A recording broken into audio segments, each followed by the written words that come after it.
বিমান বাহিনীর প্রশিক্ষণ বিমান বিধ্বস্তে প্রাণ গেছে লেফটেন্যান্ট মোহাম্মদ তৌকিরের। ইতিমধ্যেই সিএমএইচের চিকিৎসাধীন অবস্থায় প্রাণ গেছে তার। আইএসপিআর জানিয়েছে, নিয়ন্ত্রণ হারানোর পরেও বিমানটিকে রক্ষায় এবং ক্ষয়ক্ষতি কমাতে শেষ পর্যন্ত লড়ে গিয়েছিলেন তিনি। বিমানটিকে ঘনবসতি থেকে জনবিরল এলাকায় নেয়ার প্রাণপণ চেষ্টা করেন লেফটেন্যান্ট তৌকির। প্রাথমিক তদন্তে জানা গেছে, বিমান বাহিনীর FT-7 বিজিআই যুদ্ধবিমানটি উড্ডয়নের পরপরই যান্ত্রিক ত্রুটির সম্মুখীন হয়। বিপদ অবশ্যম্ভাবী জেনেও ঘনবসতি এলাকা থেকে দূরে যাওয়ার চেষ্টা করেছিলেন তিনি, কিন্তু দুর্ভাগ্যবশত নিজেকে বা বিমানটিকে কোনোভাবেই বাঁচাতে পারেননি তৌকির। বিমানটিকে মাইলস্টোন স্কুল ও কলেজের দোতলার একটি ভবনে অনাকাঙ্ক্ষিত দুর্ঘটনায় বিধ্বস্ত হতে হয়। আকস্মিক এ দুর্ঘটনায় পাইলট সহ এ পর্যন্ত 27 জনের প্রাণ গেছে এবং প্রায় 200 জন আহত হয়েছেন।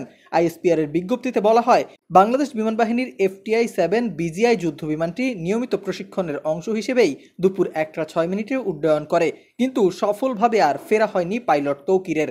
তার এমন প্রয়াণে শোকের ছায়া নেমে এসেছে সহকর্মীদের মাঝে।